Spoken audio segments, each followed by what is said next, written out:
jabatan kedudukan titel yang tinggi. Karena berapa banyak pangkat dan jabatan tinggi tidak bisa membebaskan dari siksa neraka. Kalaulah orang bisa mulia karena hartanya, mestinya hari ini Qarun lebih mulia dari kita. Kalau orang itu mulia karena pangkat dan jabatannya, mestinya hari ini Fir'aun lebih mulia daripada kita.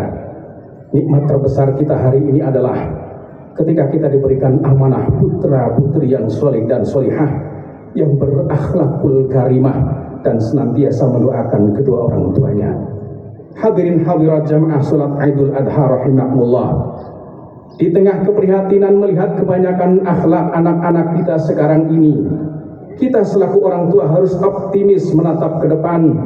Bagaimana saat ini pun muncul Ismail baru yang membesarkan hati kita selaku orang tua. Di antaranya kisah nyata dan inspiratif dari seorang anak umur 10 tahun yang bernama Umar. Dia anak pengusaha sukses yang kaya raya. Oleh ayahnya si Umar disekolahkan di sekolah dasar internasional paling bergengsi dan berbiaya mahal di Jakarta. Tetapi bagi seorang pengusaha tentu bukan masalah, sebab uangnya melimpah. Sang ayah berpikir kalau anaknya harus mendapat bekal pendidikan terbaik agar anaknya kelak menjadi orang yang sukses mengikuti jejaknya. Suatu hari istrinya memberitahukan kalau hari Sabtu depan sang ayah diundang menghadiri acara Father's Day di sekolah Umar. Waduh, saya sibuk mah, kamu saja yang datang. Begitu ucap sang ayah kepada istrinya. Bagi sang ayah, acara seperti itu nggak penting dibanding urusan bisnis besarnya. Tapi kali ini istrinya marah dan mengancam, sebab sudah kesekian kalinya sang ayah tidak pernah mau datang ke acara anaknya. Dia malu karena anaknya selalu didampingi oleh ibunya, sedang anak-anak yang lain selalu didampingi ayahnya. Karena diancam istrinya, akhirnya si ayah mau hadir meski agak terpaksa.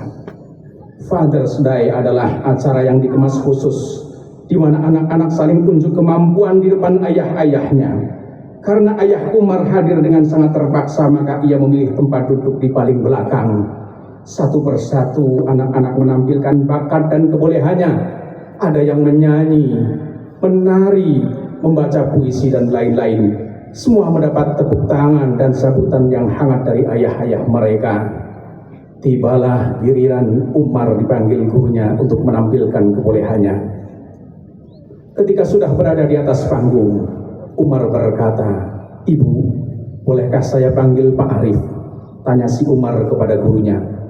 Pak Arif adalah guru mengaji untuk kegiatan ekstrakurikuler di sekolah itu. "Oh, boleh," begitu jawab gurunya, dan Pak Arif pun dipanggil ke panggung. "Pak Arif, bolehkah Bapak membuka kitab suci Al-Quran, surat An-Naba?" Begitu Umar minta kepada guru ngajinya. "Tentu saja boleh, Nak," jawab Pak Arif. "Tolong Bapak perhatikan kalau ada bacaan saya ada yang salah." Lalu si Umar mulai melantunkan surat An-Naba tanpa membaca mushafnya.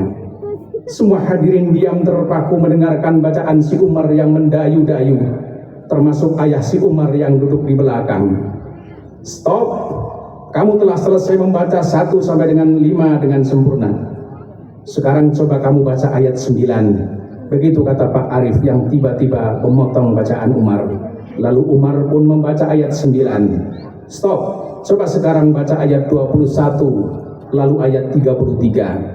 Setelah usai Umar membacanya, lalu kata Pak Arif, "Sekarang kamu baca ayat 40, ayat terakhir." Umar pun membaca ayat ke-40 sampai selesai. "Masya Allah, kamu hafal surat An-Naba dengan sempurna, Nak." Begitu teriak Pak Arif sambil meneteskan air matanya. Para hadirin yang muslim pun tak kuasa menahan air matanya.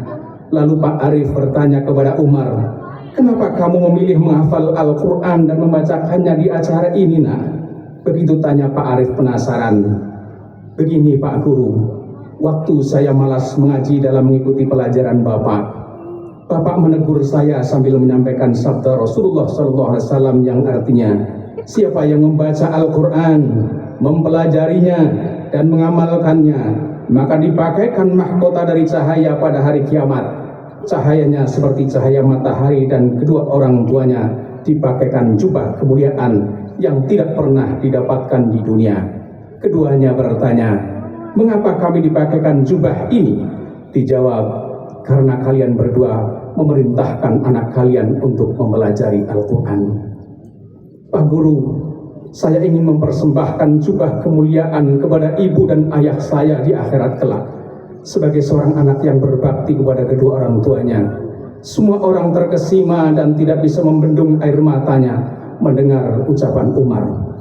Di tengah suasana hening tersebut, tiba-tiba terdengar teriakan Allahu Akbar dari seorang yang lari dari belakang, tergopoh-gopoh langsung menubruk sang anak, bersimpuh sambil memeluk kaki anaknya.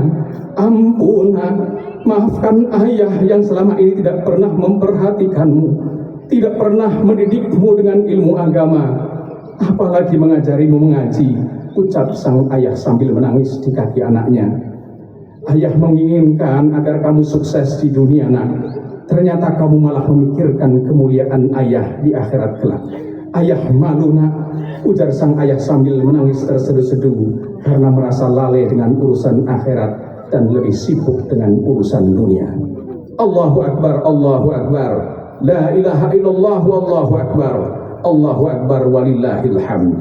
Jamaah sholat Idul Adha yang dirahmati Allah, masih banyak lagi cerita nyata Ismail masakin yang lain, seperti Ananda Musa kecil, umur 7 tahun telah hafal Al-Quran 30 juz, yang tidak hanya menjadi kebanggaan orang tuanya, tapi sekaligus mengharumkan nama bangsa dan negara di kancah dunia, yaitu sebagai juara hafidul Quran tingkat internasional. Mari kita wujudkan lingkungan kita, lingkungan keluarga yang ramah anak, masjid kita, lembaga pendidikan kita menjadi tempat yang disukai anak-anak kita, sembari kita ikhtiar dan terus memohon kepada Allah Subhanahu wa Ta'ala, semoga akan lahir keluarga-keluarga Ibrahim berikutnya dari lingkungan keluarga dan masyarakat, sehingga layak dijadikan contoh teladan dalam setiap kebaikan untuk seluruh umat. Jamaah sholat Idul Adha yang dirahmati Allah, pelajaran yang berikutnya tentang hakikat pengorbanan. Sedekah daging hewan kurban hanyalah simbol dari makna korban yang sejatinya sangat luas.